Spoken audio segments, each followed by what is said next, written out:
Hello everyone, welcome to Chahal Academy. In this video, we are going to study about Council of Ministers. आज के इस video में हम ये देखेंगे कि काउंसिल ऑफ मिनिस्टर्स होते कौन हैं और ये काउंसिल ऑफ मिनिस्टर हमारी सेंट्रल गवर्नमेंट या सरकार को किस तरह से चलाते हैं और इन काउंसिल ऑफ मिनिस्टर्स को अपॉइंट कौन करता है, किनकी एडवाइस पर अपॉइंट करता है और इन काउंसिल ऑफ मिनिस्टर्स के जो हेड होते हैं जिन्हें हम प्राइम मिनिस्टर कहते हैं वो कौन होते हैं, कोई भी पर्सन या Indian citizen council of minister कैसे बनता है, काउंसिल ऑफ मिनिस्टर्स की रोल्स और रिस्पॉन्सिबिलिटीज क्या होती हैं और इन्हें इनकी पोस्ट से किस तरह से हटाया जा सकता है। सबसे पहले हम यह समझने की कोशिश करते हैं कि काउंसिल ऑफ मिनिस्टर्स होते कौन हैं।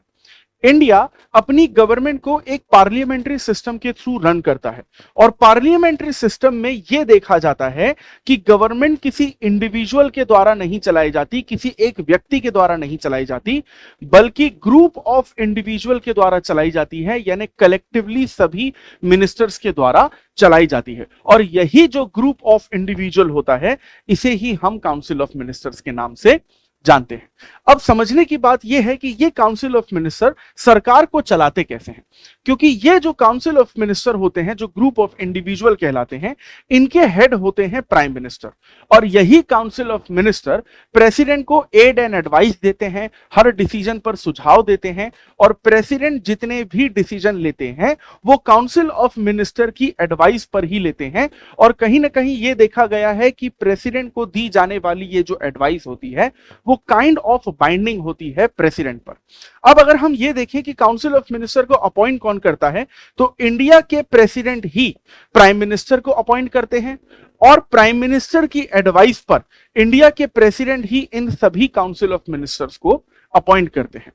बात यहां पर यह है कि अगर किसी भी पर्सन को या इंडियन सिटीजन को मिनिस्टर बनना है तो वो कैसे बन सकते हैं। सबसे इंपॉर्टेंट क्वालिफिकेशन ये है कि आपको राज्यसभा या लोकसभा का मेंबर बनना होता है, यानी कि आपको एक तरह से मेंबर ऑफ पार्लियामेंट बनना होता है। अगर आप एक बार मेंबर ऑफ पार्लियामेंट बन जाते हैं तो ऑटोमेटिकली आप क्वालिफाई हो जाते हैं मिनिस्टर या काउंसिल ऑफ मिनिस्टर बनने के लिए। अब काउंसिल ऑफ मिनिस्टर की अगर हम बात कर ही रहे हैं तो ऑब्वियस सी बात है कि इनका रोल बहुत ज्यादा इंपॉर्टेंट होता है और इनकी रिस्पॉन्सिबिलिटी गवर्नमेंट को चलाने में भी बहुत ज्यादा इंपॉर्टेंट होती है, क्योंकि ये सभी के सभी council of minister collectively Lok Sabha के लिए ही रिस्पॉन्सिबल होते हैं। चाहे कोई भी मेंबर ऑफ पार्लियामेंट लोकसभा से मिनिस्टर बन रहा हो या राज्यसभा से मिनिस्टर बन रहा हो, इस बात से कोई फर्क नहीं पड़ता।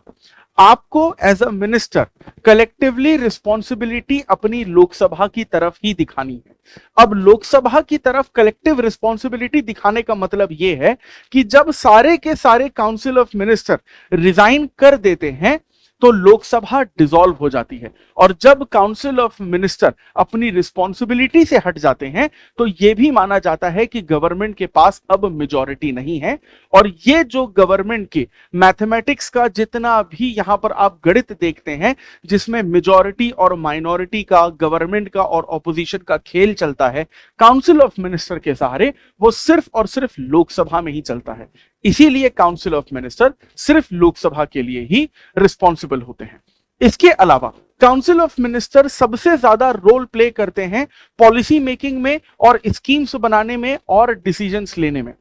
लेकिन अगर कोई भी काउंसिल ऑफ मिनिस्टर किसी भी तरीके से बाकी के कैबिनेट से अगर किसी भी चीज में अग्री नहीं करता या फिर कोई एक individual council of minister prime minister से किसी चीज को लेकर अग्री नहीं करता तो उसके पास सिर्फ 3 ही ऑप्शन होते हैं। नंबर 1, या तो उन्हें उस डिसीजन से अग्री करना पड़ता है, नंबर 2, या तो उन्हें रिजाइन करना पड़ता है, या नंबर 3, उन्हें उन काउंसिल ऑफ मिनिस्टर की पोस्ट से हटा दिया जाता है। जब हम बात करते हैं कि इन काउंसिल ऑफ मिनिस्टर्स को इनकी पोस्ट से हटाया कैसे जाता है तो सबसे पहली सिचुएशन हमें यह देखने को मिलती है कि अगर मेजॉरिटी आपकी लोकसभा में नहीं है तो काउंसिल ऑफ मिनिस्टर अपने आप बेसिकली हट जाते हैं, क्योंकि अगर आपके पास मेजॉरिटी नहीं है लोकसभा में तो लोकसभा आपकी डिसॉल्व हो जाएगी या फिर आपकी सरकार गिर जाएगी और कोई भी पर्सन या member of parliament council of minister नहीं रह सकता। इसके अलावा अगर किसी काउंसिल ऑफ मिनिस्टर की डेथ हो जाती है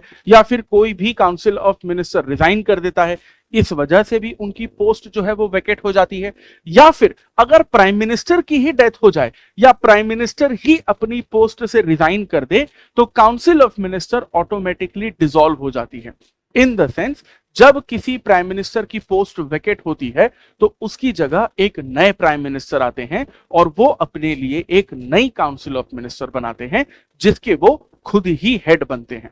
इसके अलावा अगर यहां पर हम ये देखें कि प्राइम मिनिस्टर अगर प्रेसिडेंट को इस बात का एडवाइस देते हैं कि आप इस पर्टिकुलर काउंसिल ऑफ मिनिस्टर को उनकी पोस्ट से हटा दीजिए, तो प्रेसिडेंट उस पर्टिकुलर काउंसिल ऑफ मिनिस्टर को पोस्ट से हटा देते हैं। इसे हम कहते हैं कि काउंसिल ऑफ मिनिस्टर प्रेसिडेंट के प्लेजर के अंडर काम करते हैं, क्योंकि इन काउंसिल ऑफ मिनिस्टर का अपॉइंटमेंट प्रेसिडेंट ने ही किया था प्राइम मिनिस्टर की एडवाइस पर। तो जब इन्हें हटाया जाएगा तो प्रेसिडेंट इन्हें हटा भी सकते हैं प्राइम मिनिस्टर की एडवाइस पर। इसी तरह के पॉलिटी के इंपॉर्टेंट टॉपिक्स को अगर आपको डिटेल में और आसान भाषा में समझना है, जो आपकी यूपीएससी सिविल सर्विसेज एग्जामिनेशन की प्रिपरेशन को और इजी बना सकते हैं, so for that please keep following Chahal academy. I will see you in the next video. Thank you very much.